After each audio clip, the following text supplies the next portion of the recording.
here we have the typical family breadwinner. Boy, am I starved. A typical loving wife. And a not quite so typical mother-in-law. You're a small man. And I think it's just about time you realized it.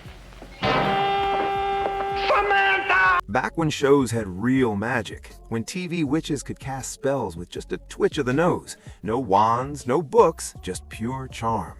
We're going back to 1964, when Bewitched started enchanting suburbs and gave us Samantha Steffens, played by Elizabeth Montgomery, a witch trying to live a normal life with her mortal husband Darren, played by Dick York, then Dick Sargent. To make things more fun, her magical mother Dora, played by Agnes Moorehead, would show up and treat rules like suggestions. But this wasn't just another silly 60s sitcom. Bewitched changed pop culture, inspired people to pick baby names, and even talked about social issues when most shows would not. With 8 seasons and 254 episodes, one spin-off and lots of nose twitches later, it became one of TV's most famous classics. Today, we're counting 15 weird and crazy facts you probably didn't know about Bewitched. And if you love old-school deep dives into classic TV, hit like, subscribe, and ring that bell.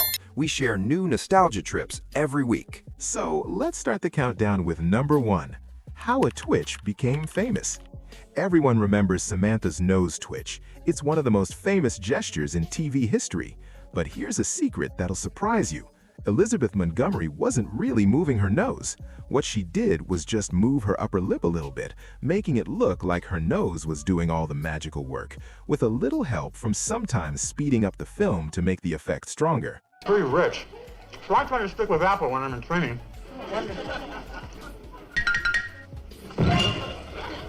Which I'm not at the moment. The idea came from director William Asher, who was also Montgomery's real-life husband, because nothing says workplace romance like turning your wife's little facial moves into TV magic. He saw Montgomery's small lip twitch when the cameras weren't rolling and realized it could be the perfect way for her to cast spells. Subtle, charming, and much classier than waving a wand around like some kind of Renaissance fair fan. I wish I had a swimming pool on my patio.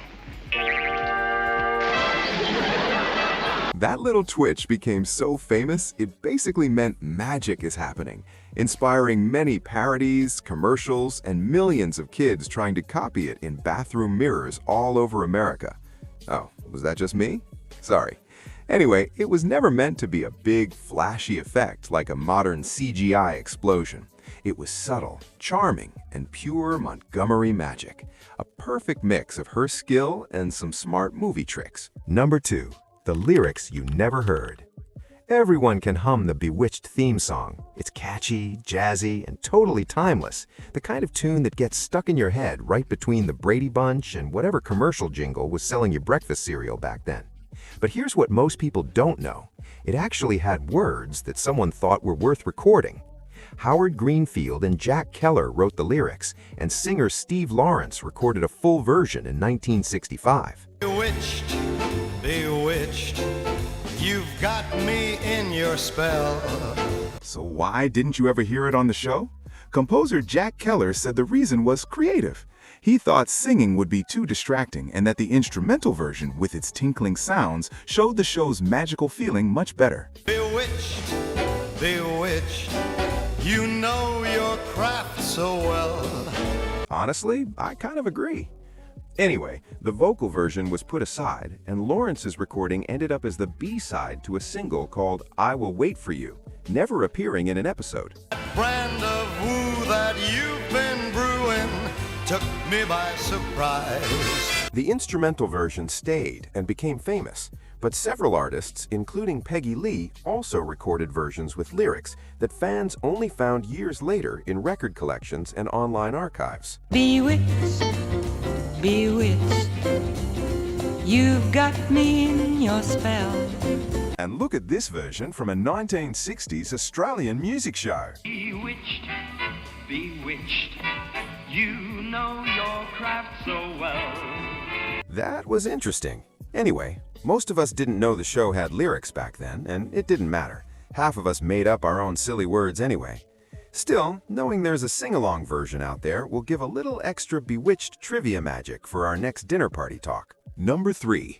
A witch in which city? The statue that caused debate. Decades after Bewitched ended, Samantha Steffens did something most TV characters only dream of, becoming immortal in bronze. In 2005, TV Land made a 7.5 to 9-foot statue of Elizabeth Montgomery as Samantha, complete with her broomstick and that famous pose, and put it in Salem's Lapin Park. Because if you're going to honor a fictional witch, why not do it in America's most famous witch city? This wasn't just smart tourist marketing. Salem actually owed Bewitched a debt. You can see the Salem police officers are holding back the tourists. Everyone was trying to get a photograph or an autograph, or just say hello to their favorite witch. When the show filmed its Salem story in Salem and Gloucester in 1970, the 8 episodes showing local landmarks brought attention and tourism to the city. So combining Salem's world-famous name from the 1692 witch trials with TV's most loved fictional witch seemed like a perfect promotional idea. Not everyone liked it, though. Some locals said the $75,000 bronze statue made by Studio EIS made light of Salem's truly sad history, turning real suffering into a photo spot with a TV witch. But controversy or not, the statue quickly became what its creators hoped, a selfie magnet for nostalgic tourists and Gen X fans. People lined up every day to take pictures with Samantha, showing that nostalgia and pop culture usually win over historical sensitivity. We are going to take a picture with the Bewitched statue. TV Land got the rights to put up the statue for at least 10 years, with a deal that Salem could take it down later if they wanted. But it's still standing strong, surviving New England weather and iPhone cameras with equal grace. Love it or hate it, the Samantha statue cemented Bewitched's place in American cultural memory. Half fun, half real tribute, and 100% proof that some TV witches never really go away, even when their shows have been off the air for 50 years. Number 4. The Bewitched Curse. Coincidence or bad luck? Bewitched had a strange dark cloud over it from the very first day, and we're not talking about normal Hollywood drama. A table read was planned for November 22, 1963, and if that date sounds familiar, that's the day President John F. Kennedy was assassinated. While the read went on, the cast never forgot that scary start. Production was stopped again in 1968 for the assassination of Martin Luther King Jr., adding another sad event to the show's early history. But the tragedy didn't end there. Over the years, Bewitched seemed cursed by more than just made-up spells. Oddly, it might have inherited that darkness. The show was inspired by the 1942 film I Married a Witch, which reportedly had its own curse because of many production problems. Late. But I want you to know what I am. All right. All right, what are you? I'm a witch. Talk about supernatural themes coming into real life. Alice Pierce died of cancer in 1966. Marion Lorne, not Clara, died in 1968. Dick York struggled with a bad back injury that made him leave the show, often having to be shown lying down or leaning on furniture to hide his severe pain and addiction problems. Agnes Moorehead, the unforgettable Endora, later thought her fatal cancer was linked to radiation exposure during the filming of The Conqueror in the 1950s. Even though science never proved it for sure, many cast and crew from that movie got cancer. But heavy smoking was also very common on set. Even both Darren actors, York and his replacement Dick Sargent, died relatively young. Add Elizabeth Montgomery's separate death from colon cancer complications at 62 in 1995, and fans started whispering about a bewitched curse. Let's see if I can put the window back together.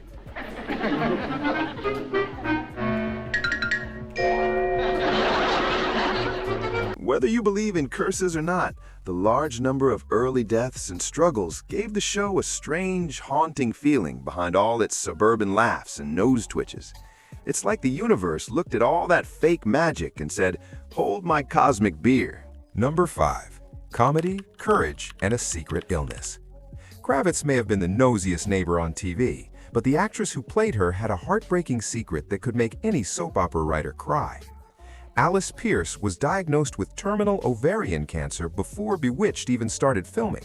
And in a move that would make every workaholic in corporate America look lazy, she kept it secret from almost everyone on set, though her husband and a few key people like Elizabeth Montgomery probably knew. You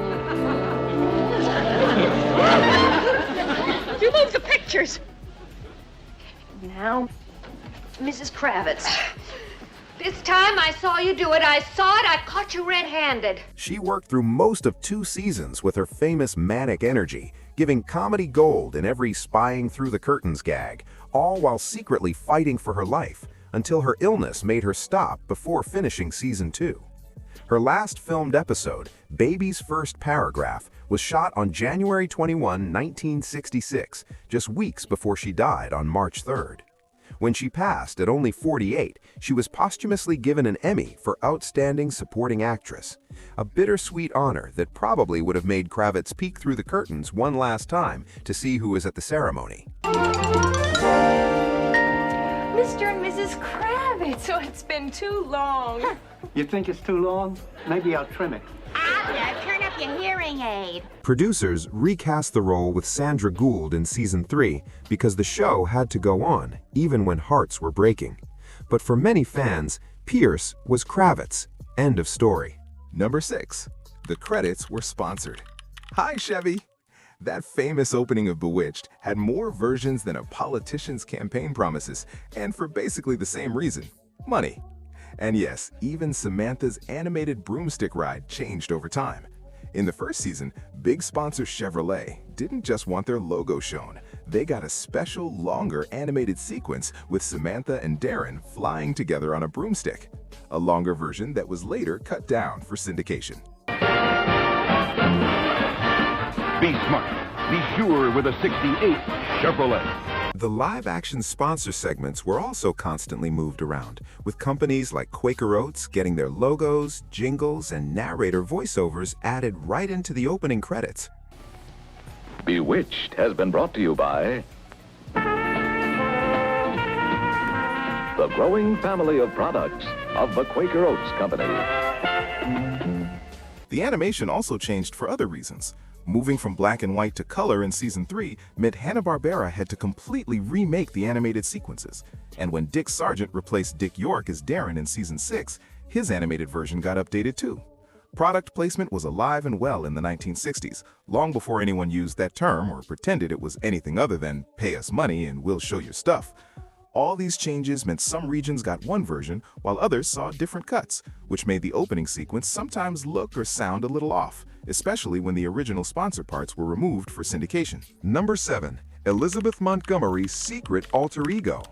She's a real pussycat. Aren't you, Serena? Yes. And one of these days, you are going to be my mouse. Remember Samantha's troublemaking cousin, Serena? The one who always had a wild streak, go-go boots, and an annoying smirk? Well, plot twist, she wasn't played by a guest star. She was Samantha. Or more exactly, Elizabeth Montgomery pretending to be a party girl with a dark wig and enough attitude to power a disco. Here's the really strange part. Many viewers never realized it. They'd watch Elizabeth Montgomery as wholesome suburban Samantha one minute, then see her as wild party girl Serena the next, and somehow never made the connection. Want to hear more of my song? Or do you think it stinks too, Serena? I think it's terrific. A dark wig and some serious attitude change were enough to completely fool the audience, which shows either Montgomery's amazing acting or that people really weren't paying attention. To keep the joke going, Montgomery made sure her credit for Serena said Pandora Spock, a playful nod to Pandora's Box with a sci-fi twist that would make Gene Roddenberry proud. It wasn't a studio trick. The actress picked that fake name herself because when you're already playing a witch, why not confuse everyone a little more? Number 8. Prop closet. Nope, Aunt Clara brought her own. Aunt Clara wasn't just forgetfully sweet and prone to magical mistakes. She had one of the quirkiest collections in sitcom history, antique doorknobs. And here's the twist that would make any prop master jealous. Those weren't studio props sitting in a Hollywood warehouse. Actress Marion Lauren was a real doorknob collector, with hundreds of them filling her home like the world's most specific museum. The producers, clearly working smarter, not harder, used her real collection on set for Aunt Clara's running joke. That little detail made Clara's forgetful magic feel even more real because it was actually real, down to the last brass handle. Sadly, Lauren passed away in 1968, still playing Clara with her special warmth and the kind of true quirkiness you can't fake. Probably because she wasn't faking it. You'll find it in your top coat pocket. Her death was such a loss that the producers decided to retire the character completely instead of recasting her.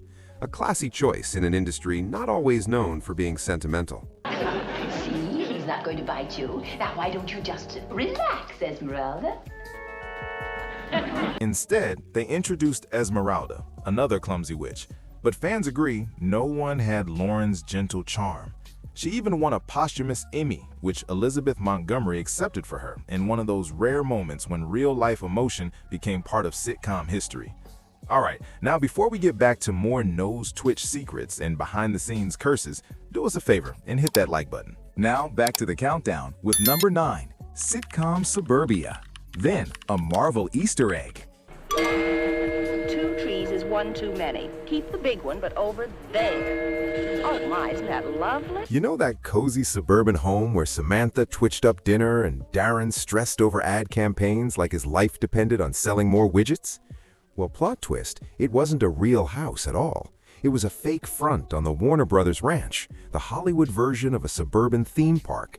The Bewitched house was first built for the short-lived show Our Man Higgins in 1962, then got its most famous role as the Stevens family home, and it wasn't alone on Blondie Street. Other famous TV homes from shows like The Partridge Family and I Dream of Jeannie were in the same neighborhood, which is why some of us 70s and 80s kids felt like we'd seen that suburban paradise before. Water the patient daily, keep the neighborhood pets away from it, and pray. You know? Interiors were filmed on sound stages because real houses don't have enough space for camera crews and catering tables. But the outside shots gave us the perfect feeling of suburban paradise, with neat lawns and neighbors who apparently had nothing better to do than spy on each other. Now, fast forward decades later, a sharp-eyed Marvel fan spotted the house again in Disney Plus's WandaVision. The Stevens house became Agatha Harkness's house, a clever nod to sitcom history that probably made every Gen X viewer feel both nostalgic and old.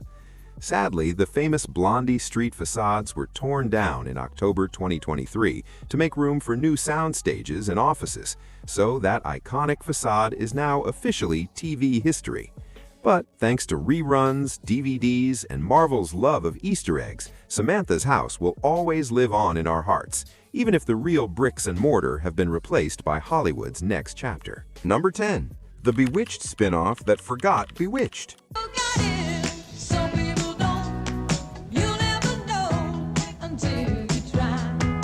Bewitched was still very popular and still doing great in reruns, so naturally ABC decided to make a spin-off. But there was no Samantha, no Darren, no Endora, and not even Mrs. Kravitz, just Tabitha, suddenly aged up to a 20-something production assistant at a fake LA TV station called KXLA. The time jump was huge, there was no explanation, and viewers were just supposed to smile and accept it. The setup was simple, maybe too simple. Tabitha tried to fit into mortal life while hiding her powers. Her boss was Marvin Decker, the cranky but lovable producer played by Mel Stewart, best known as George Jefferson's brother Henry on All in the Family. Henry, when I was a kid, I was always asking Mom for a brother. You know how poor we was. So all we could afford was... But her bigger problem was Paul Thurston, played by Robert Urich, a slick, full-of-himself talk show host and her occasional love interest, even though he hit on anyone with a pulse. Good thing Urich redeemed himself a year later as Dantana in Vegas. In a classic retcon, Tabitha's brother Adam, who had been younger than her on Bewitched, was now older, mortal, and always scolding her for using magic. Basically, they turned him into Darren 2.0 with a bad attitude. Tabitha, please, don't go over to Paul's. He's not going to change his mind about Andy. and you'll only get yourself fired. Yeah, well, maybe it's worth a chance. Meanwhile, her Aunt Minerva, who had never been mentioned before, showed up sometimes to cause magic and sitcom chaos. And if the story itself wasn't confusing enough, the behind-the-scenes details didn't help. The first pilot was filmed in 1976 with a different actress, a different setting, and a totally different feel. ABC said no, so they rewrote it, recast it, moved the story to a TV studio, and tried again with Hartman in the lead. This time they got the go-ahead, but not for long. They tried to use Bewitched nostalgia. Dr. Bombay appeared, the Kravitzes showed up, and the credits even used real baby footage of Tabitha from the original show. But none of it could hide the fact that this version of Tabitha had nothing to say and no real story to tell.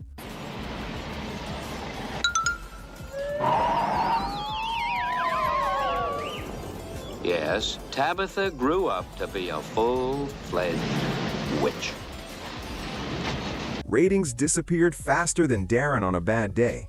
The show was canceled after only 11 episodes, ranking 81st out of 104 shows that season. Lisa Hartman's theme song, It Could Be Magic, was catchy, but let's just say the title didn't really age well. Some people got it, some people don't. You'll never know until you try. Tabitha tried to modernize Bewitched for the late 70s, but with no main cast, no timeline logic, and no real spark, it felt more like a knockoff than a sequel. If Bewitched was pure sitcom magic, Tabitha was the TV version of a disappearing act that no one applauded. Number 11. Stop motion, wires, and cramps. Real 60s TV magic. Bewitched made magic look easy. Just a quick nose twitch and boom. Dinner's ready, the house is clean, and your husband's hangover has magically disappeared. But behind the scenes, making those smooth illusions was almost as hard as training for the Olympics. If Olympic athletes had to stay perfectly still for hours while stagehands moved everything around them.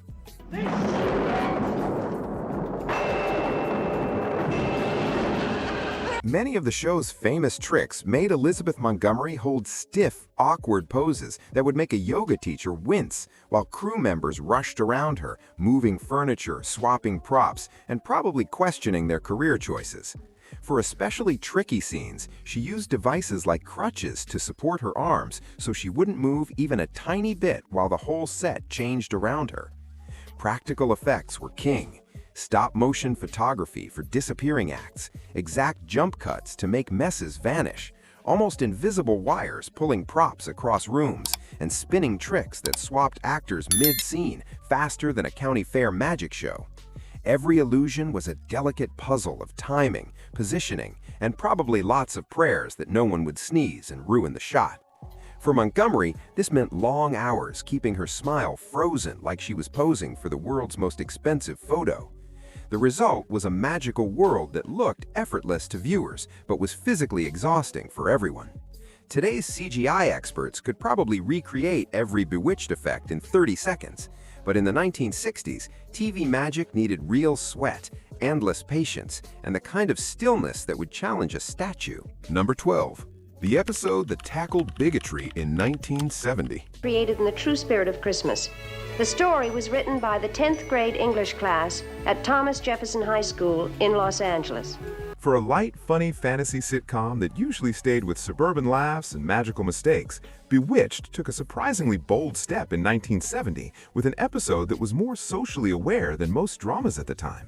Sisters at Heart showed Tabitha and her black friend facing racism when Darren's prejudiced client objected to what he thought was an interracial family. Heavy stuff for a show better known for making household chores disappear with a nose twitch.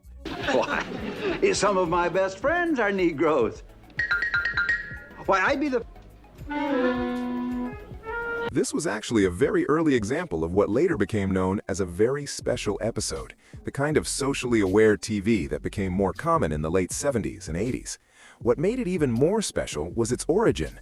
The idea came from a Los Angeles high school class, and professional writers turned it into a full TV play, because teenagers often understand social issues better than many Hollywood executives.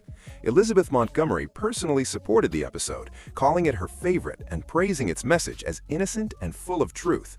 basically the opposite of every corporate diversity training video ever made.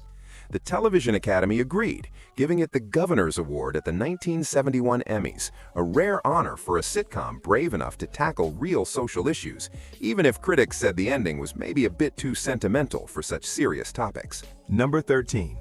The name change that started a trend. Imagine if one of TV's most famous witches wasn't Samantha Steffens, but Cassandra Steffens. That's what the pilot script originally called her, probably because some writer thought Cassandra sounded more mystical and witch-like. You know, like naming your cat Fluffy when it's really Mr. Whiskers. But the network changed it faster than a politician during election season, and Samantha stuck, which turned out to be the best choice since sliced bread, color TV, and whoever invented coffee makers with timers. The name Samantha became hugely popular after the show started. Larry, it's okay, like Samantha says. We like to see you enjoying yourself. While it wasn't completely unknown, the name had been in the top 1,000 in 1958. It had briefly fallen off the list before coming back at number 473 in 1964. Then Bewitched hit the air, and the name slowly rose, reaching number 137 in 1972 and breaking into the top 100 by 1976. By the late 80s, it was one of the most popular girl names in America. And it wasn't just Samantha. Tabitha, the Stevens' cute daughter, also caused a baby naming boom. Even Endora had a small boost, though luckily not enough to fill kindergartens with tiny bossy mothers-in-law. So if your Gen X cousin is named Samantha, you might just have Elizabeth Montgomery's nose twitch to thank for it. Number 14. Honey, I recast the husband. You know how TV shows sometimes just change actors and hope nobody notices? Bewitched pulled off one of the most famous examples of that. The producers simply put in Dick Sargent as Darren, acting like nothing had ever happened. Good evening, Samantha. Good evening, madam. Darren? Don't you recognize me either? Dick York played Darren Steppens, Samantha's always stressed mortal husband, from the pilot until 1969. But York had been dealing with a serious back injury from an accident on the set of the 1959 Western They Came to Cordura. When his chronic pain and painkiller use got so bad that he had a seizure on set, he made the sad choice to leave, leaving producers scrambling like a witch trying to hide her broomstick from the Homeowners Association. Enter Dick Sargent, who, ironically, had been the network's first choice for Darren back in 1964, but wasn't available then. Different look, different vibe. Sam, how many times have I told you never talk in the middle of somebody's backswing? Sorry. Okay. Now, what was it you asked me? Agnes Moorehead, who played Endora, reportedly wasn't happy about the change and made her feelings known. Audiences weren't happy either. Ratings dropped. Fans were confused and disappointed, and many saw it as a jumping the shark moment before that phrase even existed. Sargent was in a tough spot, replacing a beloved actor with no explanation to viewers. And the show, well, it just kept going, because when you have to choose between recasting your lead or canceling a hit show, We Hired a Different Guy and Crossed Our Fingers becomes your only option. York himself called being forced to leave the worst day of my life, and it basically ended his acting career. His health problems made returning to big roles impossible, but he later found purpose, starting a charity for the homeless, making calls from his sickbed to raise money and gather supplies. York died in 1992 from complications of emphysema, but not before showing that sometimes real magic happens off camera. Number 15. Baby on board and on screen. Bewitched handled Elizabeth Montgomery's real-life pregnancies with a mix of old Hollywood tricks and smart TV writing that was still rare in the 1960s. Montgomery's timing was amazing. She was pregnant with her first child, William, during the earliest episodes of season 1, giving birth just weeks before the pilot aired. While no one knew if the show would last past Thanksgiving, producers used full old Hollywood magic, hiding her pregnancy with carefully placed purses, big dresses, and camera angles that would make a yoga teacher proud. But when her second pregnancy happened in season 2, they said screw it and used it, introducing baby Tabitha and giving America one of the cutest witch children in TV history. I'm gonna have a baby. Good.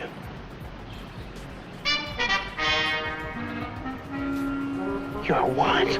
I'm gonna have a baby. Montgomery's third pregnancy in season 6 was also included in the show, giving us Adam Stevens. And speaking of pregnancy episodes, season 2's And Then There Were Three gave us one of the show's most memorable moments when Indara cast a spell on Darren, making him magically experience pregnancy too. A classic sitcom joke with a witchy twist that was probably ahead of its time for exploring gender roles. From hiding her first pregnancy to embracing the next two, Bewitched showed that sometimes the best magic happens when you work with what life gives you. And there you have it, 15 weird facts about Bewitched that prove the most magical part of a show is often everything happening behind the camera. Which fact surprised you the most? Which one was your favorite? Share your thoughts in the comments because we'd love to hear your favorite Bewitched memories, especially if they involve trying to master that nose twitch in your childhood bathroom mirror.